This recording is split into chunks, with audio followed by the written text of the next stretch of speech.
Gregory Vale's heart pounded as he watched Naomi take her first unsteady steps. The crowd around them had fallen silent, but inside him a storm was brewing, a mixture of disbelief, hope, and a gnawing fear that this miracle might slip away. Naomi's trembling legs wobbled, and for a second he thought she might fall again. But she didn't. Her eyes, bright with tears and fierce with determination, locked onto his. Suddenly, a shadow flickered at the edge of the crowd. A figure cloaked in darkness moved swiftly, almost like a ghost. Gregory's instincts sharpened. Who was that? Watching from the shadows like a predator waiting for the perfect moment. His breath caught. The figure's eyes, cold and piercing, fixed on Naomi with an intensity that sent a shiver down his spine. "Who's that?" Gregory whispered, voice trembling. Naomi, still shaky but beaming, looked past him. "I don't know, Daddy, but I think they're watching us." The stranger stepped forward, a quiet but commanding presence. As they drew closer, Gregory saw a faint glimmer in their hand, a small, ancient-looking pendant that seemed to pulse with an otherworldly light. The air grew heavier, the silence thickening like a curtain hiding secrets. "Stay close," Gregory muttered, pulling Naomi behind him. The stranger stopped just a few paces away, eyes never leaving Naomi's face. A voice, smooth and calm, broke the silence. "You've seen what's possible," the figure said softly, "but not everyone wants that truth to come to light." Gregory's fists clenched. "Who are you? What do you want?" The figure's lips curled into a faint smile. "I am someone who watches over the forgotten corners of this city. I see pain buried deep, and sometimes the darkness hides the light that's waiting to be found." Naomi reached out a trembling hand. "Are you the one who made me walk?" The stranger's gaze softened. "I only helped you remember who you truly are. The power was always within you. Sometimes all it takes is someone to believe enough for the darkness to lift." A sudden gust of wind swept through the alley, carrying a faint whisper. Gregory's eyes widened as the pendant in the stranger's hand shimmered brighter. A ripple of energy seemed to pass through the air, and in that moment, Gregory felt a strange, tingling sensation, like a spark igniting deep inside his chest. "Watch closely," the stranger said, voice echoing with a strange authority, "because what's coming next will change everything you thought you knew about healing and about yourself." Before Gregory could respond, the stranger stepped back. Into the shadows, the pendant vanishing from sight. The alley grew silent once more, but the weight of what had just occurred lingered, thick and heavy like the calm before a storm. Naomi looked up at her father, eyes wide. "Did you see that, Daddy? I think we're part of something bigger now." Gregory swallowed hard, fear and hope crashing inside him. Whatever this was, it was just beginning, and whatever came next might be more dangerous and more miraculous than he could ever imagine. Naomi's eyes widened as the shadow vanished, but the strange energy still hummed in the air. She took a shaky step forward, her legs trembling but alive. Gregory's mind raced. What had just happened? Who was that? Was it real, or was he losing his grip on what little hope remained? Suddenly, a low rumble echoed through the alley. The ground beneath their feet vibrated. Naomi clutched Gregory's hand tighter. From the shadows, more figures appeared, hunched, cloaked, silent. They moved like whispers, almost unseen until they gathered in a circle around the stranger's shadowy form. "Stay back," Gregory shouted, instinct kicking in. His fists clenched, ready to protect his daughter from whatever threat was coming. But the figures paused, and one of them stepped forward. Tall, cloaked in darkness, eyes glowing faintly. "You shouldn't have come here." The new voice was deep, cold, but oddly calm. "This is not your battle," Gregory stared, heart pounding. "Who are you? What do you want?" The figure's gaze flicked to Naomi. "She's stronger than you think. The darkness fears her light. That's why they tried to stop her today." Naomi blinked, confused. "Stop me. But I'm just trying to walk." The figure's smile was sad and knowing.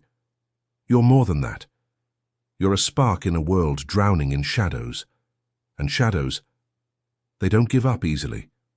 Suddenly, a surge of wind swept through the alley, carrying a strange scent like burnt wood and something metallic. The cloaked figures hesitated, their shadows flickering like flames in a breeze. From behind the circle a voice echoed, a whisper that seemed to come from everywhere and nowhere. They want to keep us suppressed, to keep us afraid. But you, Naomi, you've awakened something they can't control. The stranger's eyes flashed with a sudden burst of light. This is only the beginning. The real battle is yet to come. You must choose, run and hide, or stand and fight. Before Gregory could react, the circle of cloaked figures erupted into motion, rushing forward. Shadows lunged at them with claws made of darkness, stretching and twisting like living nightmares. "Run, Naomi," Gregory yelled, grabbing her. But she held her ground, eyes blazing with newfound strength. "No," she whispered fiercely. "I won't hide anymore, not after today." The figures closed in, but then a blinding light burst from the stranger's pendant, bright enough to cut through the shadows like a sword. The darkness recoiled, shrieking, dissolving into nothing. In the silence that followed, Naomi looked up, breathless but alive. The shadows had vanished, and the street was quiet again. The stranger's voice came softly. "They're afraid because they see what you can become. Remember that." Gregory stared, trembling. The alley was no longer just a dark, forgotten corner. It had become a battlefield, a place where hope and fear clashed with every breath. And Naomi, fragile yet fierce, was at the heart of it all. He reached out, clutching her close. "Whatever this is," he whispered, "we're in it. Now, and I swear I'll protect you, no matter what comes next." So, of course, here's the powerful, suspenseful, and unforgettable ending, diving straight into the action from the previous chapter's climax, with simple words, twists, and a jaw-dropping conclusion. Naomi's breath caught in her chest as the darkness recoiled, shattered by the brilliant light emanating from the stranger's pendant. Shadows screamed and dissolved into the air, but the force behind that light didn't stop. It surged forward, ripping through the alley like a storm, tearing apart the night's silence. Suddenly, the ground trembled, like the very earth beneath them was breaking apart. The cloaked figures stumbled back, their shadows flickering and dying, but one of them, the tallest, snarled and reached into his coat. A flash of metal, a whisper of danger. "No!" Naomi shouted, but before she could move, a figure leaped from the darkness. A man, cloaked in shadows himself, but with eyes burning like fire. He lunged at the stranger, claws extended, teeth bared. The fight was brutal, a clash of light and dark, a battle for what remained of hope in that alley. Naomi shrank back, trembling, clutching Gregory's arm as if it was her last anchor. Then, a terrible sound, a crack like a thunderclap, split the night. The stranger's pendant shattered, fragments flying everywhere, and suddenly everything changed. The dark man froze, eyes wide, trembling as a strange glow burst from his chest. His shadow, twisting and writhing, melted into a dark puddle. The alley fell silent again, but something was different. Something was waking. From the debris, a figure stepped forward, an old woman, her face lined with time but shining with fierce strength. She was the real keeper of this secret, the one who had been watching all along. "I told you," she whispered, voice calm but powerful. The light within Naomi was never just hope. It was a force they feared, something they could never control. Naomi looked up, stunned. Her legs trembled, but a new fire burned in her eyes. She was no longer just a girl in a wheelchair. She was a warrior, a spark ignited by the truth. The old woman raised her hand, pointing at the fallen dark figure. This darkness was never meant to be defeated by fear or fists. It was meant to be transformed by understanding, by believing in what's inside us all. And then, a shocking truth broke free. An echo from the past, a secret hidden in the sore shadows of the city.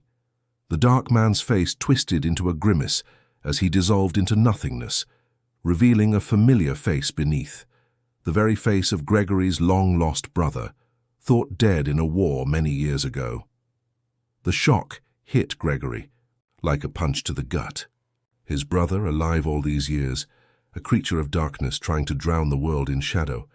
And now the battle was no longer just for Naomi's legs, but for the very soul of Gregory's family.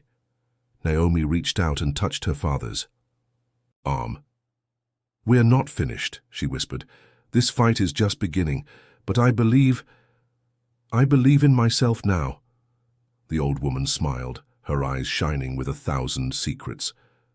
"Remember this day," she said softly, "because the greatest power isn't in magic or light. It's in knowing who you truly are and never letting go of that belief, no matter how dark it gets." And as the shadows faded into the dawn, Naomi took her first unsteady step, not just walking but stepping into her destiny. Gregory looked on, tears streaming down his face, knowing this was only the start of something far greater, something that would change the world forever. Because sometimes the greatest miracles are born from the deepest darkness, and the strongest light comes from within.